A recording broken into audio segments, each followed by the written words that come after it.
Hi friends, இந்த வீடியோவில் நம்ம எதை பற்றி பார்க்க போகிறோம்னா, இந்த டிஎன்பிஎஸ்சி குரூப் 4 எக்ஸாம் அப்ளை பண்ணுறதுல 2 முக்கியமான சந்தேகம் நிறைய பேர் கேட்டிருக்காங்க. ஸோ அதற்கான விளக்கம் தான் இந்த வீடியோவில் நம்ம பார்க்க போகிறோம். முதலாவதா, இந்த டிஎன்பிஎஸ்சி குரூப் 4 எக்ஸாமுக்கு அப்ளை பண்ணும்போது நம்ம டாக்குமெண்ட்ஸ் அப்லோட் பண்ண தேவையில்லையா?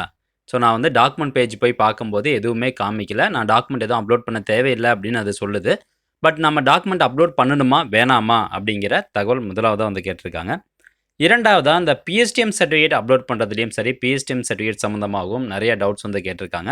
ஸோ அதற்கான விளக்கம் எல்லாம் இரண்டாவதாக பார்க்கலாம். முதல்ல நம்ம இந்த டாக்குமெண்ட்ஸ் அப்லோட் பண்ணணுமா அப்படிங்கிறதுக்கான சந்தேகங்களுக்கான விளக்கம் பார்க்கலாம். இப்போ நம்மளுடைய டேஷ்போர்ட் பேஜ் ஓப்பன் பண்ணதுக்கப்புறம் இதில் கரண்ட் அப்ளிகேஷன் அப்படிங்கிற ஒரு ஆப்ஷன் இருக்கும். அதை கிளிக் பண்ண உடனே பார்த்தீங்கன்னா, நீங்கள் எந்தெந்த எக்ஸாம் அப்ளை பண்ணீங்களோ அதுக்கான டீட்டெயில்ஸ் இருக்கும். ஸோ இதில் பார்த்தீங்கன்னா, இந்த குரூப் 4 எக்ஸாம் அப்ளை பண்ணி முடிச்சதுக்கப்புறமா எடிட் பண்ணக்கூடிய ஆப்ஷன் இருக்கும். வியூ அப்படின்னு இருக்கும். வியூனா நம்ம அப்ளிகேஷன் பார்க்கலாம். நம்ம சப்மிட் பண்ண அப்ளிகேஷன் வந்து ஒரு தடவை நீங்கள் செக் பண்ணி பார்க்கலாம். எடிட்னா இப்போ நீங்கள் ஃபோட்டோவில் ஏதாவது பேக்ரவுண்ட் மாற்றலை அப்படின்னா எடிட் ஆப்ஷன் போய்ட்டு பேக்ரவுண்டெல்லாம் மாற்றிக்கலாம். ஸோ உங்களுடைய அப்ளிகேஷனே டோட்டலாக வந்து எடிட் பண்ணிக்கலாம்.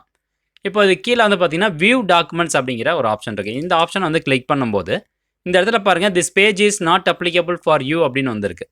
ஸோ என்னதான் இருந்தாலும் நான் வந்து 10th சர்டிஃபிகேட் அப்லோட் பண்ணணும். ஸோ கம்யூனிட்டி சர்டிஃபிகேட், ஸோ இது மாதிரிலாம் நம்ம இதுக்கு முன்னாடிலாம் அப்ளை பண்ணும்போது அப்லோட் பண்ணோம். பட் இந்த தடவை பார்த்தீங்கன்னா எல்லாருக்குமே this page is not applicable for you அப்படின்னு வருது. அப்படின்னா உண்மையாகவே நம்ம டாக்குமெண்ட்ஸ் அப்லோட் பண்ணணுமா வேண்டாமா? ஸோ இதற்கான இம்பார்ட்டன்ட் இன்ஸ்ட்ரக்ஷன்ஸ் வந்து கொடுத்துருக்காங்க பாருங்கள். The documents displayed in red color are found defective for the reason mentioned against each. You are therefore instructed to re-upload the said documents correctly on or before 14/5/2024. So இதை நீங்கள் upload பண்ணாம விட்டிங்கன்னா உங்களுடைய application reject ஆயிரும் அப்படின்னு சொல்லியிருக்கிறாங்க.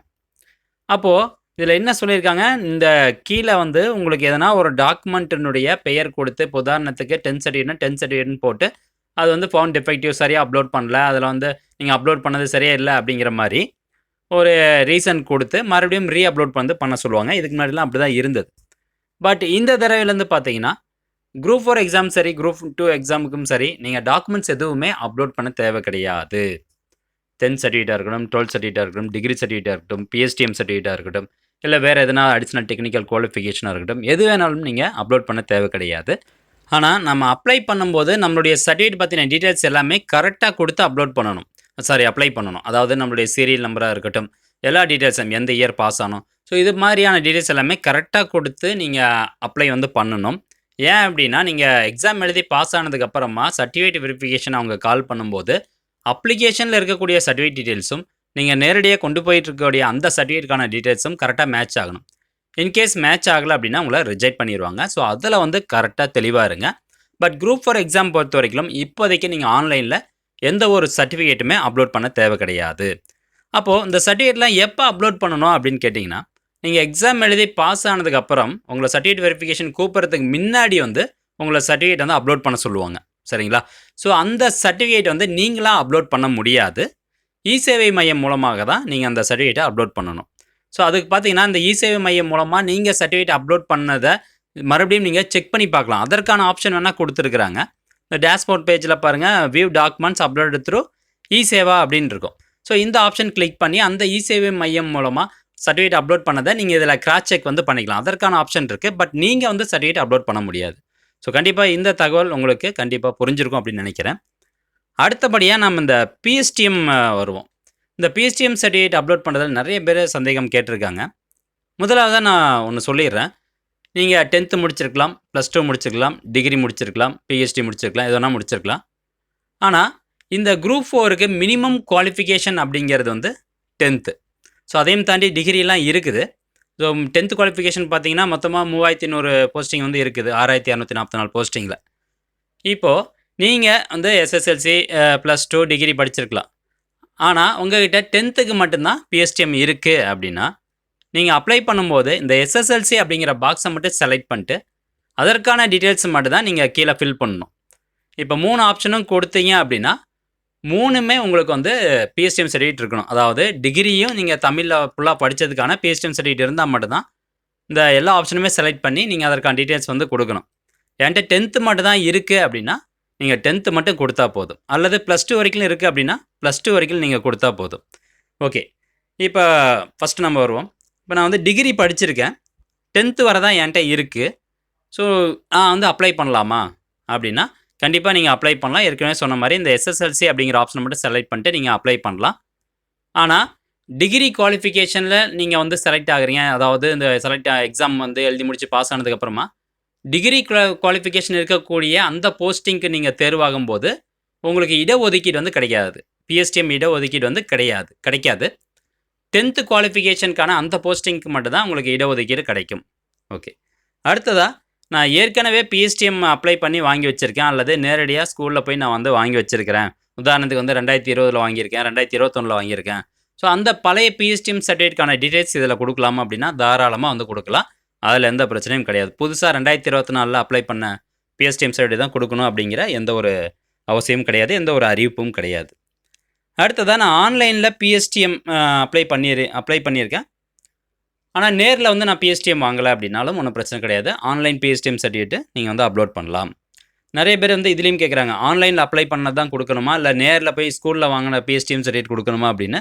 So எங்க வாங்கியிருந்தாலும் சரி, நீங்க தமிழ் வழியில் படிச்சதுக்கான சர்டிஃபிகேட் தான் அது. அதனால நீங்க வந்து அப்லோட் பண்ணிக்கோங்க. நெக்ஸ்ட் பார்த்தீங்கன்னா, நான் ஆன்லைன்ல பிஎஸ்டிஎம் சர்டிஃபிகேட் அப்ளை பண்ணியிருக்கேன். ஆனா எனக்கு இன்னும் அப்ரூவ் பண்ண மாட்றாங்க அப்படிங்கிற ஒரு சந்தேகம். நான் வந்து அப்ளை பண்ணி 5 நாள் ஆச்சு, 1 வாரம் ஆச்சு. எனக்கு இன்னும் அப்ரூவ் பண்ணல. எனக்கு சர்டிஃபிகேட் வந்து வரல. பெண்டிங் வித் ஆஃபீசர் அப்படின்னு வருது.